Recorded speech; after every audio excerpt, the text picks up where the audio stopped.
السلام علیکم ورحمۃ اللہ وبرکاتہ نحمده ونصلي على رسوله الكريم اما بعد الحمد لله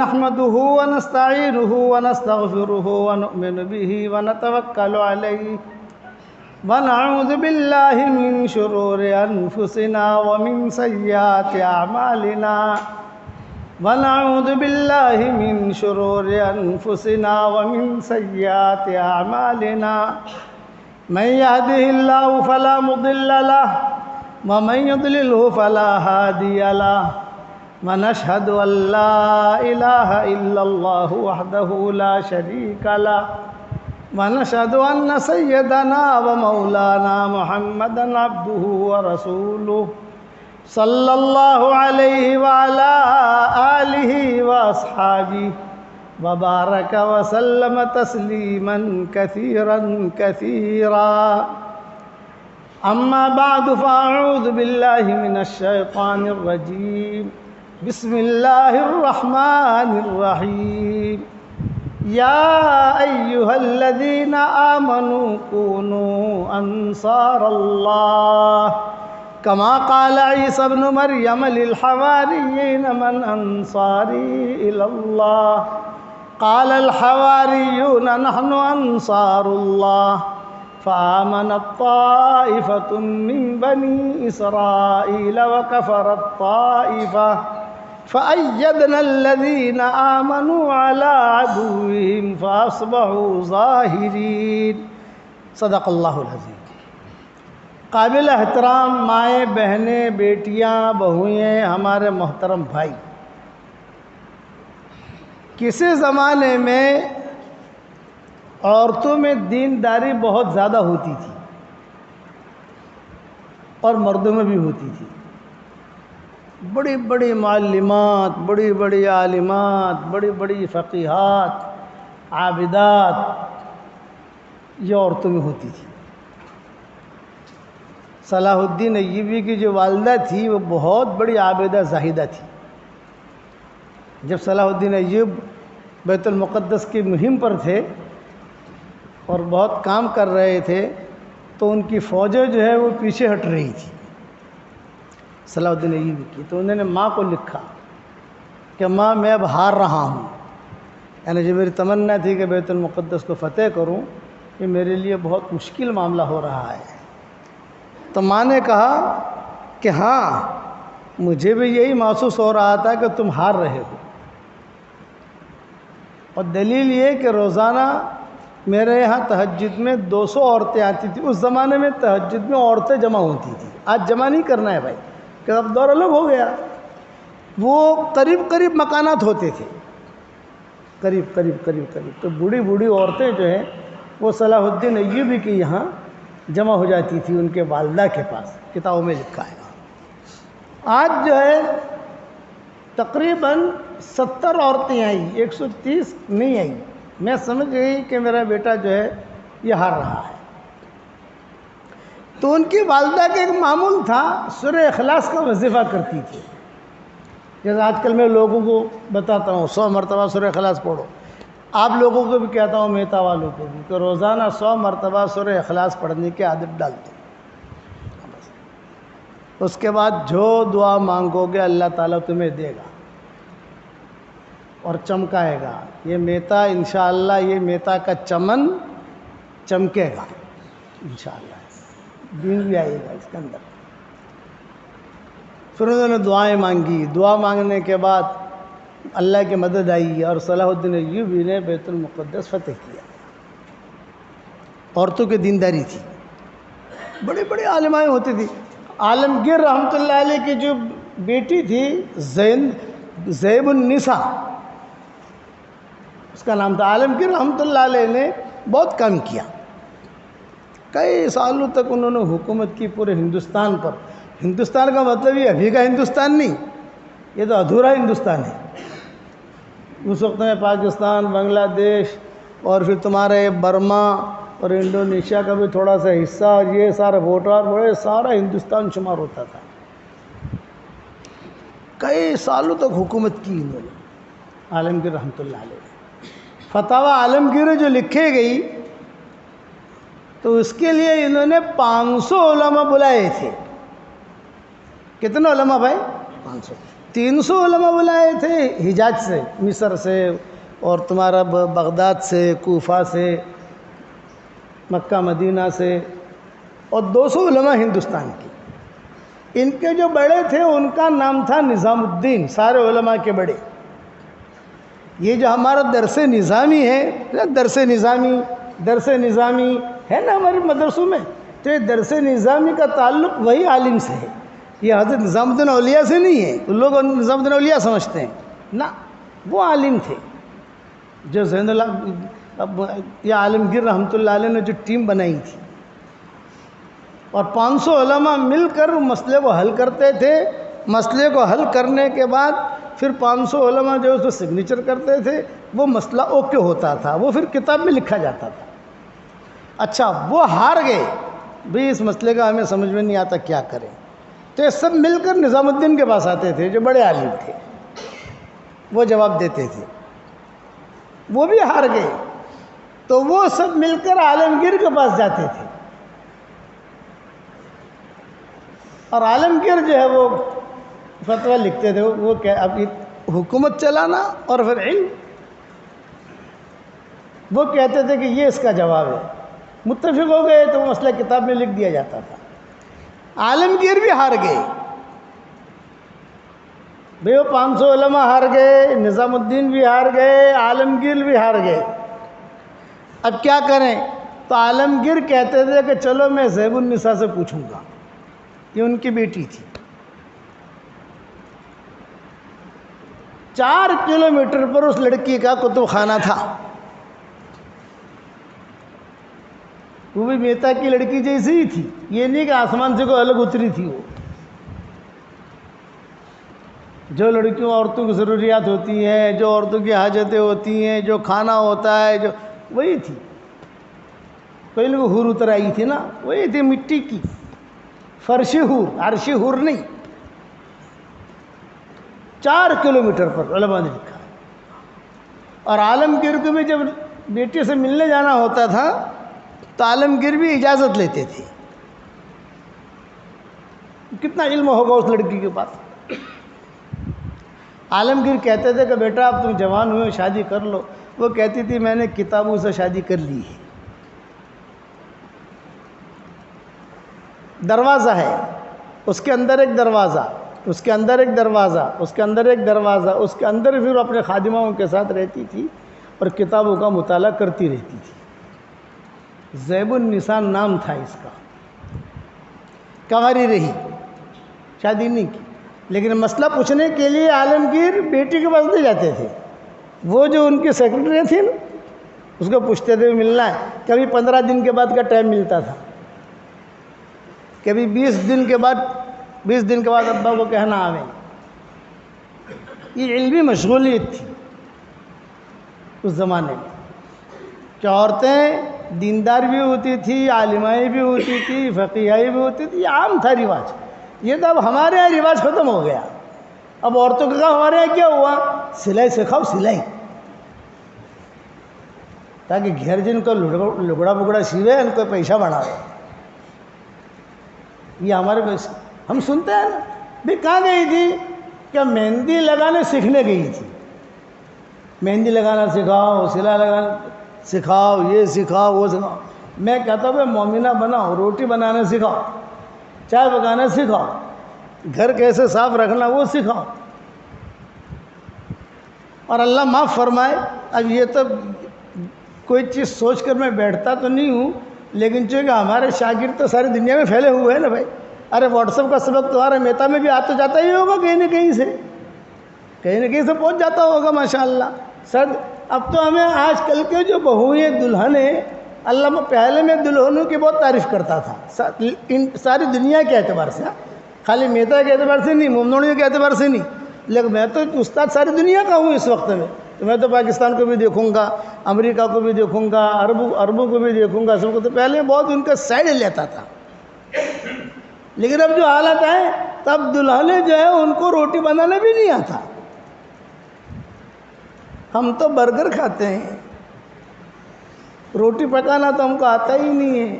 اور ایکچولی انگریزی جملے بولیں گے, انگریزی ایکچولی شوز,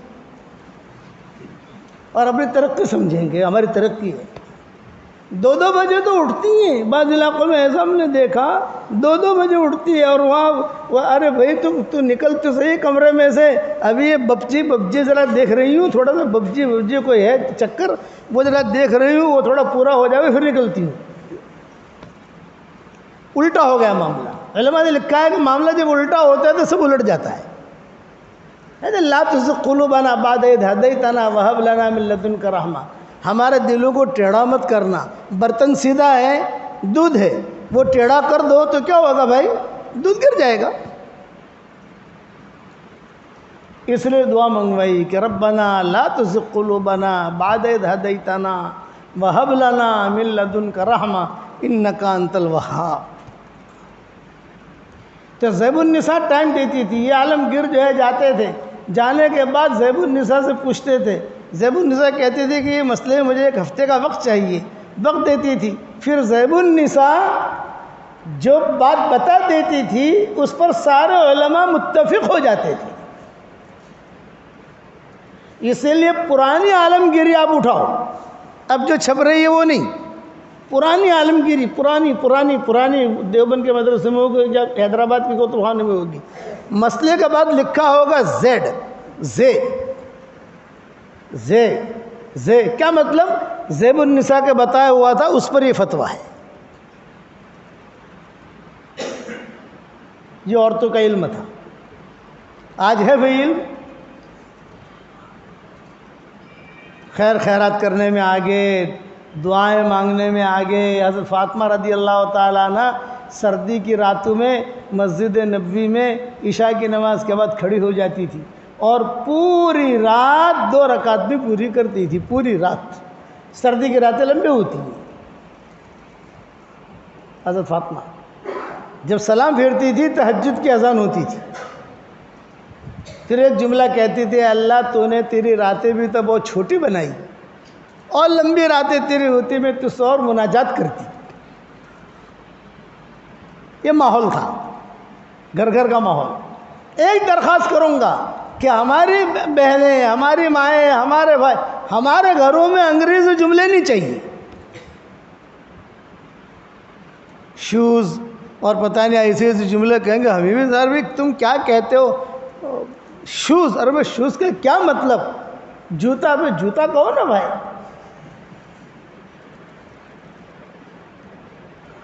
یہ چیزیں نہیں چاہیے. ایک جملہ اگر ان کا آگا, ان کے انگریزی کے اندر بھی اللہ نے برکت نہیں رکھی, اردو میں اللہ نے برکت رکھی. یہ اس کا علم تھا. تو امام وہ عالمگیر رحمۃ اللہ علیہ کہتے تھے کہ ایک مرتبہ عالمگیر جو باپ تھے وہ جو ہے اچانک چلے گئے اندر. اچانک بادشاہ بھی تھے اور باپ بھی تھے کہ میری بیٹی کو جا کر دیکھوں تو صحیح. تو بال بنا رہی تھی وہ زیب النساء, اور بال بناتے بناتے کچھ اشعار گنگنا رہی تھی. عالمگیر نے وہ اشعار سن لیے. بس اچھا, اسے پتہ نہیں تھا کہ عالمگیر آئے ہیں. میں دوسری مرتبہ آؤں گا تو انشاءاللہ وہ اشعار سناؤں گا آپ کو انشاءاللہ. کیا اشعار پڑھ رہی تھی؟ تو عالمگیر کھڑے ہوئے تھے کسی پردے کے پیچھے. عالمگیر رو رہے تھے. پھر باہر نکل کر کہا الحمدللہ میرا دانا اچھا ہے,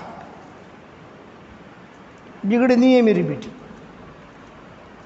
علم, تقوی. بلخ ایک شہر ہے, وہاں کا بادشاہ ناراض ہو گیا حکومت سے, بہت ناراض ہو گیا.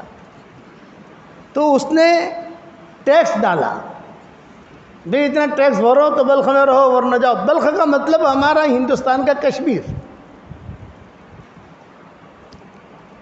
ہندوستان کا کشمیر, کشمیر کا نہریں ہوتی ہیں, جھرنے ہوتے ہیں, باغات ہوتے ہیں, لوگوں کو وہاں رہنا پسند ہوتا ہے، تو بہترین قسم کا کشمیر وہاں کا اعلان کر دیا ابھی پیسہ بھرو اور دو رہو ورنہ جاؤ.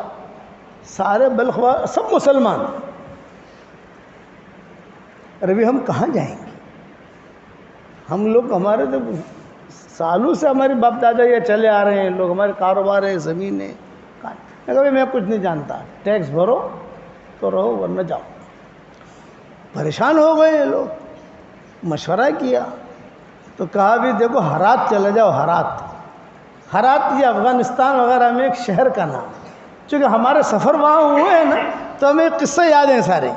یہ تاشقند، سمرقند، بخارا، روس، وہاں ہم نے بہت گشت کی ہیں. اور چونکہ ہم نے کتابیں پڑھی ہیں، ترمیز، فرزانہ، یہ بڑے بڑے شہر ہیں. ہمارے یہاں تو لڑکیوں کا نام فرزانہ رکھتے ہیں، لڑکیوں کا نام فرزانہ رکھتے ہیں ہمارے یہاں، لیکن فرزانہ وہاں بہت بڑا شہر ہے. عقل مندوں کا شہر کہتے ہیں. جتنے عقل مند ہیں وہاں فرزانہ میں ملیں گے آپ کو. فرغانہ جہاں ہدایت لکھی گئی، ایک کمرہ ہے وہاں 12 سال میں ہدایت لکھی گئی ہے. بغیر وضو کے وہ ہدایت کو پکڑتے بھی نہیں تھے، با وضو رہتے تھے، ہدایت لکھتے تھے. وہ کمرہ اب تک موجود ہے. ترمیز، امام ترمیزی کا. نیشاپور، فیروز آباد، جیسے ہمارے یہاں کا فیروز آباد ہے ویسے وہاں کا بھی فیروز آباد ہے. فیروز آبادی بہت بڑے عالم گزرے ہیں جنہوں نے قاموس لکھی ہے. ایک قاموس تو وہ ہے جو مولانا وحید الدین کرانوی نے لکھی ہے ہمارے ہندوستان کے، اور ایک قاموس وہ ہے جو وہ فیروز آبادی نے لکھی ہے. ان کی مائیں اسی تھی. بڑے عالم گزرے ہیں فیروز آبادی. او ہو بادشاہ ان کی قدر کرتا تھا. ایران فتح کرنے والے ہیں حضرت عمر، لیکن حضرت عمر کا نام لینے کی وہاں اجازت نہیں آپ کو.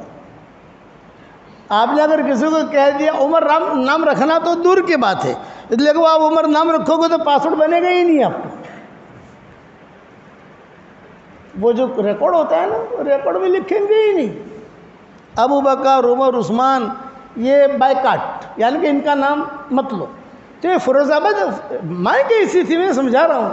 ان کے ماں نے ان کی تربیت کی تھی فیروز آبادی کی.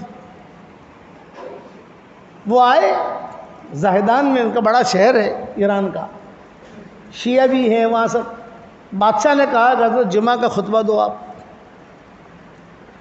خطبہ دینے کے لیے کھڑے ہوئے. اب مسجد بھری ہوئی، کیوں؟ فیروز آبادی آئے ہوئے ہیں. اور بادشاہ بھی آ گیا، عمرا، وزراء، حضرت آئے. انہوں نے خطبہ دیا اور خطبے میں زور سے کہا ارحموا بامتی امتی ابو بکر واشدہم فی امر اللہ عمر. دھمال ہو گئی. یہاں تو ابو بکر عمر کا نام آہستہ لینا بھی گناہ ہے، اس نے تو بھرے مجمع میں ایٹم بم پھوڑ دیا.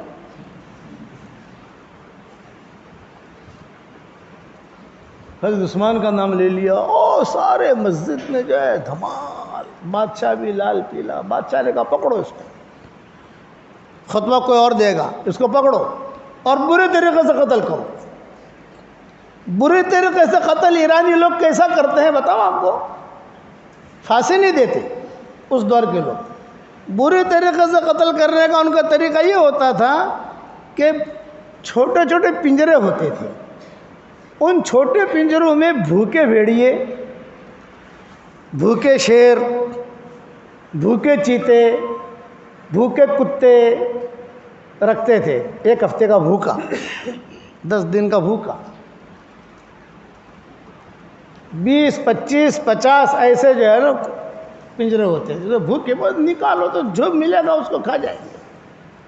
پھر جو مجرم ہوتا تھا جسے مارنا ہے اس کو ایک بڑے پنجرے میں رکھتے تھے، بہت بڑا پنجرہ. وہ پنجرہ ایسا ہوتا تھا کہ سارے لوگ دیکھیں، تاریخ مقرر ہوتی تھی. اور پھر وہ مجرم جسے مارنا ہے اس کو دہی سے نہلا دیتے تھے. دہی دہی دہی پیک، تاکہ یہ بھوکے شیر کو کھانے میں مزہ آئے. ہمارے یہاں جیسے کھانے میں پاپڑ ہو تو اچھا لگتا ہے، کھانے میں چٹنی ہو. ہمارے نظام الدین میں ہماری والدہ تھی، ہماری اہلیہ، یہ سردی کے زمانے میں حضرت جی رحمۃ اللہ علیہ کا دسترخوان رات کو لگتا تھا تو پاپڑ بھیجتی تھی رات کے وقت میں. تو حضرت جی رحمۃ اللہ علیہ جب پاپڑ آوے تو پاپڑ ہی کھاوے، دوسرا کھانا ہی نہیں کھاوے. اچھا لگتا ہے. تو یہ دہی اگر بدن پر ہو اور بھوکے شیر کو بھیج دو تو اس کو کھانے میں مزہ آئے گا. ماں کی تربیت، ان کی دینداری. فیروز آبادی کی ماں کہتی تھی بیٹا کچھ بھی ہو جائے نماز مت چھوڑنا، کچھ بھی ہو جائے اللہ کو مت چھوڑنا، جان بچے یا جان جائے. وہ تربیت یا تھی ان کی. چنانچہ جمعہ کا دن تھا، ایک جمعہ کو تو وہ مسئلہ ہو گیا، دوسرے جمعہ تک جیل میں رکھا، شیروں کو بھوکا رکھا، دہی تیار کی اور ان کے بدن پہ لگائی. اور لگانے کے بعد اب سارا ایران جمع ہوا، شیعوں کا سب جمع ہوئے دیکھنے کے لیے کہ کوئی ابو بکر عمر کا نام لیتا ہے تو اس کے ساتھ ہم ایسا کرتے ہیں. جب وقت آیا شیروں کو نکالنے کا تو فیروز آبادی نے کہا میری ماں نے کہا تھا بیٹا کوئی حال آئے 2 رکعت نماز پڑھنا، مجھے 2 رکعت نماز پڑھنے دو. بادشاہ نے کہا ٹھیک ہے، لیکن وہ 2 رکعت نماز ہماری جیسی نہیں تھی. آپ لوگ برا مت ماننا، ابھی کاکو سے مدرسے میں سب علماء جمع تھے، میرے استاد ہیں سب. میں نے ان کو ابھی بیان کیا، بیان کر کے وہیں سے آ رہا ہوں. میں نے کہا کہ آج ہم نمازی ہیں لیکن دیندار نہیں ہیں، نیک نہیں ہیں. تبلیغ میں وقت بھی لگاتے ہیں لیکن دیندار نہیں ہیں. بیانات بھی کرتے ہیں، ہم دیندار نہیں ہیں. ہم ترجمہ بھی کرتے ہیں قرآن کا، ہم دیندار نہیں ہیں. مفسر بھی ہیں، دیندار نہیں ہیں. کیوں کہ دین جو ہے وہ تو حضور صلی اللہ علیہ وسلم کا لایا ہوا پورا طریقہ ہے. اب ہر آدمی پوچھے میری زندگی میں وہ طریقہ ہے یا نہیں ہے تو دل کہے گا کہ نہیں ہے. اللہ کی مدد نماز کے ساتھ نہیں آتی. ان اللہ مع المصلین، ان اللہ مع الحجاج، ان اللہ مع الصائمین، ان اللہ مع القراء. کوئی آیت ملے گی؟ کوئی آیت نہیں ملے گی. ان اللہ مع المتقین. یہ دین. لیس البر ان تولوا وجوہکم قبل المشرق والمغرب ولكن البر من آمن باللہ والیوم الآخر والملائکہ والکتاب والنبیین وآت المال على حبه ذوی القربى والیتامى والمساکین وابن السبیل والسائلین وفی الرقاب واقام الصلاة وآت الزکاة والموفون بعہدهم اذا عاہدوا والصابرین فی البأساء والضراء وحین البأس اولئک الذین صدقوا واولئک هم المتقون. یہ ہے دین والے. آج یہ صفات ہم میں ہے، ہر آدمی اپنے بارے میں پوچھ لے. اس لیے اللہ کی مدد نہیں آتی، ورنہ اللہ کے وعدے ہیں. وہ دیندار تھے فیروز آبادی، ان کی نماز میں دین والی تھی. 2 رکعت نماز پڑھی اور کھڑے ہو گئے. بادشاہ نے کہا پڑھ لی نماز؟ میں نے کہا پڑھ لی. میں نے میرا اللہ سے کہہ دیا بچا تو بھی کامیاب، مرا تو بھی کامیاب. بچا تو بھی کامیاب، مر گیا تو بھی کامیاب. چنانچہ دہی وغیرہ لگائی گئی اور دہی لگا کر بیچ میں کھڑا کر دیا اور وہ جو بھیڑیے تھے نا سب پنجرے میں بند، انہیں جو ہے کھول دیا گیا. سارے کے سارے بھاگے، دیکھا کہ ایک آدمی ہے اسے کھانا ہے، بھوکے تھے. سارے کے سارے بھاگے. مورخین نے لکھا ہے سارے کے سارے فیروز آبادی کے سامنے ادب کے ساتھ بیٹھ گئے. ادب کے ساتھ، جیسے کسی استاذ کے سامنے ادب سے بیٹھتے سب چیتے. اور فیروز آبادی جمعہ کا دن تھا، فیروز آبادی نے وہی جمعہ کا خطبہ دیا اور زور سے کہا ارحم امتی بامتی ابو بکر واشدہم فی امر اللہ عمر. تو یہ بھیڑی جو ہوتے تھے نا یہ سر ہلاتے تھے. فقہاء نے لکھا ہے صحابہ کے بعد سب سے بڑی جو کرامت ہوئی ہے یہ ایران کی زمین پر، یہ فیروز آبادی کی ہوئی. سارے بھیڑیے جتنے تھے سب ادب کے ساتھ خطبہ سنتے رہے. بادشاہ نے دیکھا, بادشاہ نے کہا وہ تو ریورس کرنٹ ہو گیا, ریورس کرنٹ, یہ تو سارے لوگ سننے بن جائیں گے, سب دیکھ رہے ہیں وہ. بادشاہ نے کہا بھی اسے جلدی سے در بدر کرو, یہاں سے ہٹاؤ, یمن بھیجو. ان کو یمن بھیج دیا, وہاں فیروز آبادی کو. یمن چلے گئے. جب یمن چلے گئے تو علماء نے ایک جملہ لکھا ہے, یمن کی زمین اندھی تھی, اللہ نے ان کے علم کی وجہ سے اس زمین کو روشن کیا. بادشاہ آیا ان کے پاس, بادشاہ نے دیکھا ان کی مجلس, ان کا تقویٰ. بادشاہ نے اپنی بیٹی سے نکاح کرایا. پہلا حال وہ تھا اور اب حال یہ ہے. یہ ماں کی تربیت, تقویٰ. پھر یمن میں کام کیا, پھر حجاز میں کام کیا, بہت کتابیں لکھی. بڑی کتاب ان کی قاموس ہے, ہندوستان والی قاموس نہیں, فیروز آباد والی قاموس. فیروز آباد آپ دیکھو گے تو اپنے ہندوستان کا یو پی کا فیروز آباد دکھے گا, وہاں کچھ بھی نہیں ہے, خالی ہے. وہ ایران والا فیروز آباد. یہ عورتوں کی دینداری کی یہ تربیت بچپن سے کہتی آتی تھی. بچپن سے شوز نہیں کہا, شوز اور پتہ نہیں واچ, تیری واچ کہاں ہے, ارے بیٹا گڈ مارننگ, گڈ ایوننگ. اب بھی گھرانے ایسے ہیں کہ ان کے گھر کے اندر انگلش بولنے کی اجازت نہیں. انگلش پڑھتے ہیں, بھی ڈاکٹر بنیں گے, انجینئر بنیں گے, پائلٹ بنیں گے. تربیت. ہم ساؤتھ افریقہ جاتے ہیں تو وہاں ایک علاقہ ہے, اس کا نام ہے روشنی. وہاں ہمارا بیان ہوتا ہے, مجموعہ ماشاءاللہ ہوتا ہے, مردوں کا عورتوں کا. اب تو ہم ایک بیان کرتے ہیں, پہلے تو دو بیان کرتے تھے, تین بیان. اب ایک بیان, چاہے مردوں میں کرا لو, چاہے عورتوں میں کرا لو, چاہے 5 میں کرا لو, چاہے 5 لاکھ میں کرا لو, 24 گھنٹے میں ایک بیان. تو وہ جو ہے اسی طریقے پر عورتوں کو مردوں کو جمع کر لیتے. تو جب میں بیان کے لیے بیٹھتا ہوں تو میں ان کو کہتا ہوں, بھائی تمہارے ساؤتھ افریقہ میں روشنی ہے اور ہمارے یہاں بمبئی میں اندھیری ہے. اپنے بمبئی میں اندھیری ہے.